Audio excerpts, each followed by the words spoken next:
pedra no meu sapato. Os antigos romanos usavam a expressão pedra no sapato para definir suas inquietações éticas e morais.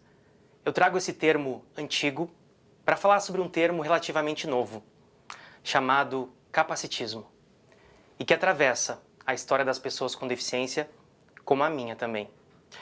Eu sou um homem sem deficiência, de estatura mediana, cabelos pretos, moreno, boca grande. Estou vestindo um blazer preto, uma camiseta preta com a logo do cromossomo 21 em branco e amarelo, uma calça jeans preto e um sapato preto também. E este aqui é o meu sinal em libras, que corresponde à passagem da minha mão pelo meu rosto, formando o sorriso. Atrás tem o letreiro do TEDx, em vermelho, e também da PUC Paraná, em branco. Essas informações podem não fazer sentido para você, que enxerga, mas acessibiliza esse conteúdo para aqueles que não conseguem ver. O capacitismo, ele tem dessas armadilhas. Ele sempre deixa alguém para trás. O significado é o preconceito contra a pessoa com deficiência, ao presumir incapacidade. Ele sempre se transforma em discriminação, gerando percepções de menos-valia e também exclusão.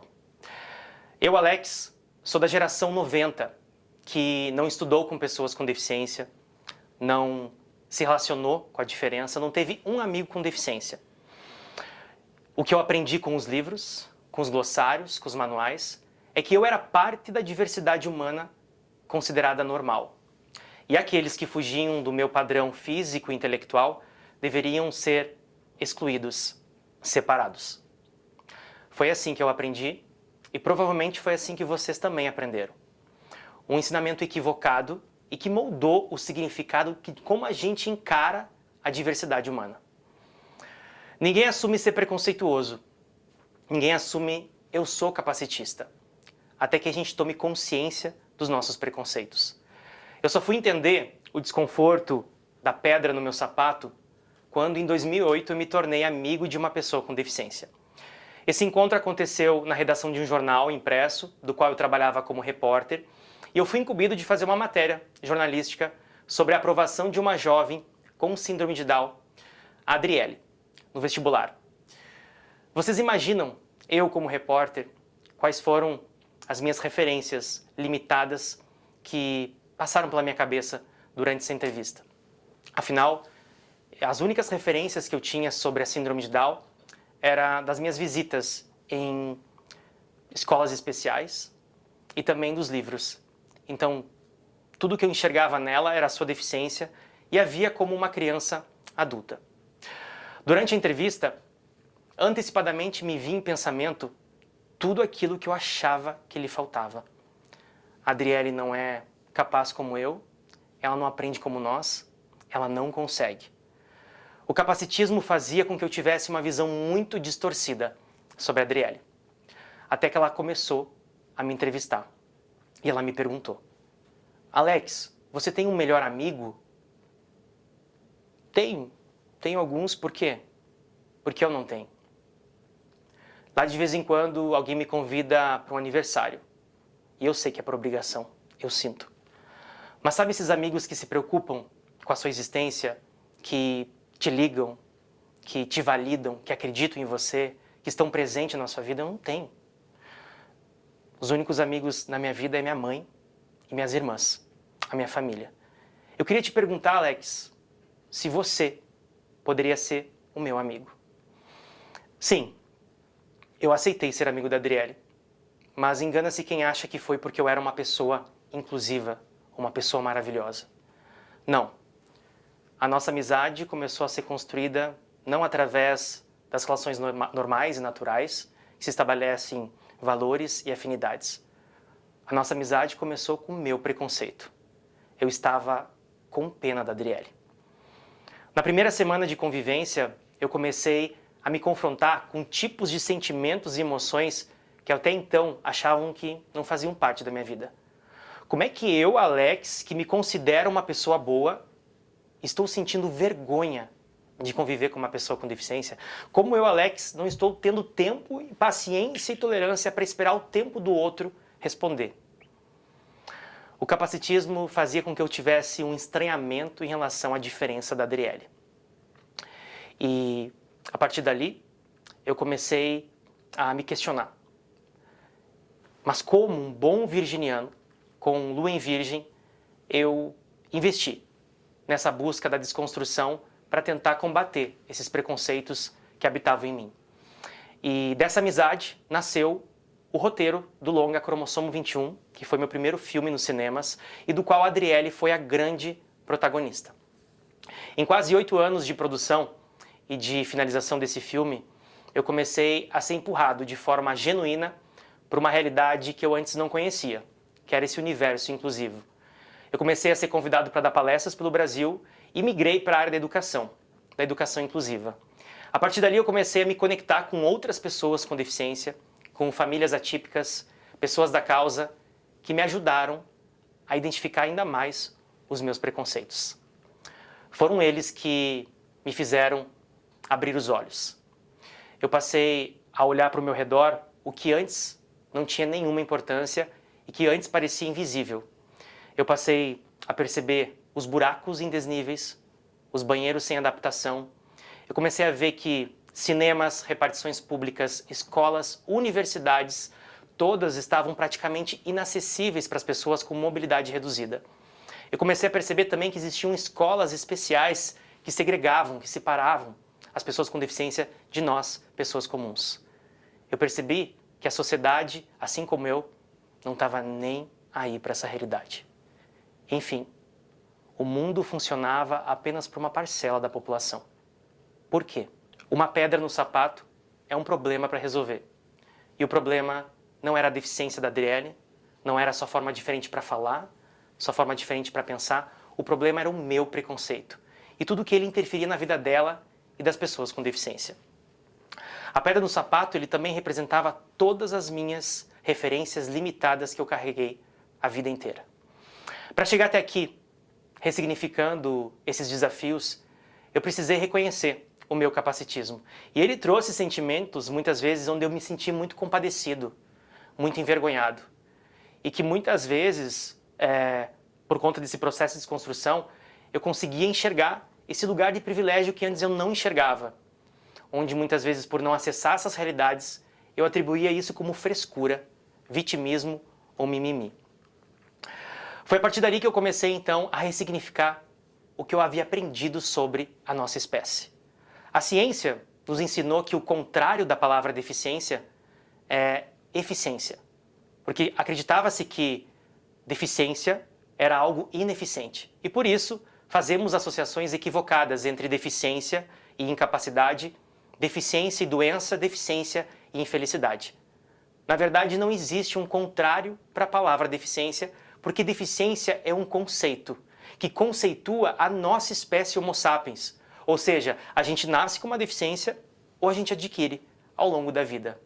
A deficiência é uma das inúmeras características que compõem a nossa diversidade humana. O segundo passo, depois de tomar consciência, foi começar a identificar as minhas atitudes capacitistas. E quanto mais eu me convivia com pessoas com deficiência, quanto mais eu me relacionava com eles, mais eu percebia esse abismo das diferenças. Eu estou falando da falta de oportunidades, eu estou falando das leis, a Lei Brasileira de Inclusão, que é incrível, mas que na prática não funcionava. Eu estou falando também de ver as pessoas com deficiência praticamente gritando, implorando: "Ei, eu existo, eu estou aqui, acredite em mim." Você que está me assistindo, provavelmente você deve estar passando por uma batalha pessoal, profissional, enfrentando desafios para conquistar o seu sonho, ou quem sabe atravessando uma crise financeira, ou até mesmo uma instabilidade no seu relacionamento amoroso. As pessoas com deficiência também passam por isso. Mas eu gostaria que você se conscientizasse que, antes das pessoas com deficiência terem que passar por tudo isso, elas precisam provar o direito de ser quem elas são, provar o seu valor. Você já imaginou como é que seria para você viver num mundo que desacredita em ti o tempo todo? Como é que é possível a gente ser feliz, buscar a felicidade, buscar a autoestima e empoderamento no lugar que não acredita em você. Essas barreiras atitudinais, enfrentadas pela Adriele e também pelas pessoas com deficiência, era algo que eu estava começando a perceber. Mesmo que essa percepção fosse apenas intelectual. Afinal, eu jamais vou sentir o que uma pessoa com deficiência sente. Quais são os tipos de emoções causadas pelo capacitismo. Mas desse lugar aqui, que eu ocupo como uma pessoa sem deficiência, eu poderia sim ofertar a minha escuta, a minha aliança, o meu interesse. Do lugar que eu ocupo como diretor de cinema, escritor, educador, eu poderia sim combater, eu deveria combater o capacitismo. E é dessa desconstrução que eu quero convidar você para participar. Essas fotos, no meu lado esquerdo, que estão no quadro, são fotos dos meus alunos, os expedicionários, adultos com síndrome de Down.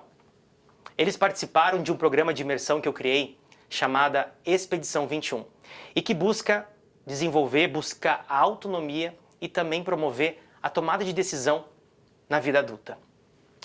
A maioria das pesquisas em educação no país são para afirmar, através de testes e provas, que pessoas com síndrome de Down aprendem menos do que os outros. Isso não é verdade. Lá na expedição, a gente simulou uma sociedade completamente inclusiva, que aposta, que autoriza, que acredita e foca nas potencialidades. Eu não gostaria de falar sobre esse assunto ainda, mas eu vou falar. Na formação histórica das pessoas com deficiência, a eugenia ainda se faz presente.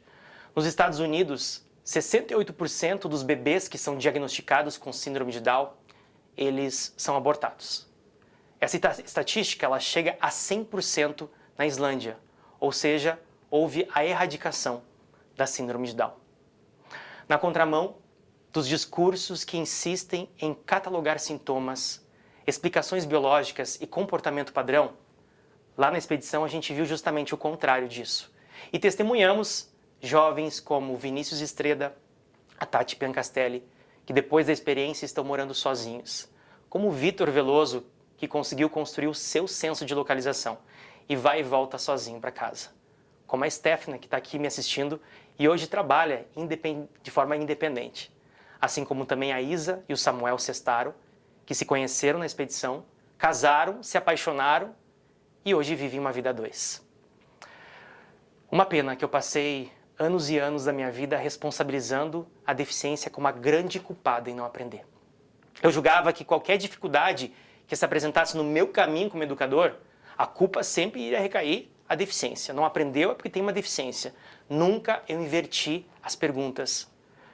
Nunca eu fui capaz de olhar para as minhas limitações.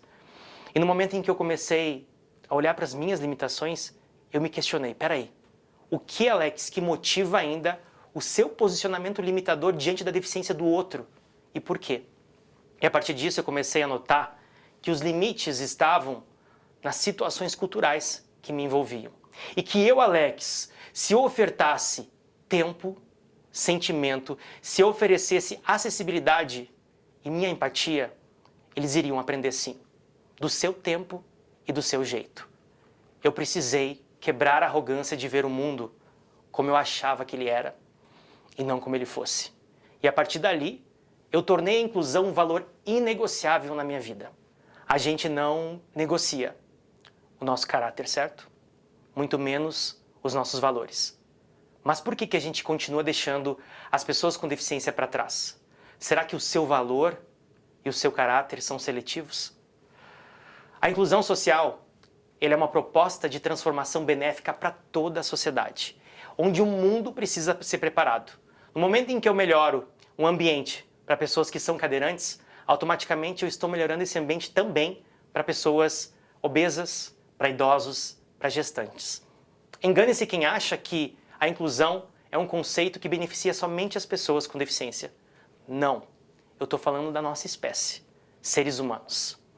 E se desconstruir é perceber que esse assunto ele não precisa bater diretamente na sua porta para você se interessar.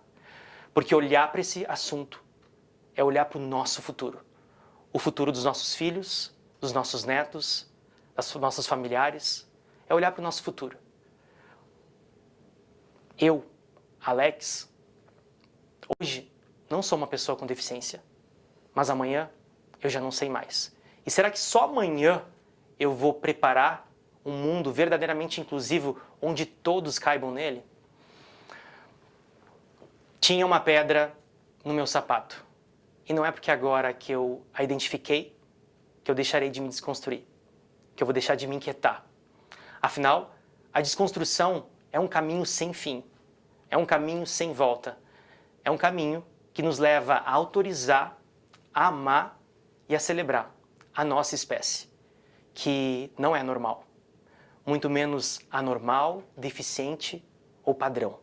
A nossa espécie, ela é diversa. E lembre-se, tudo aquilo que você permitir é o que vai continuar na sua vida e que vai impactar diretamente na vida de todas as outras pessoas. Então permita-se a desconstruir. Obrigado.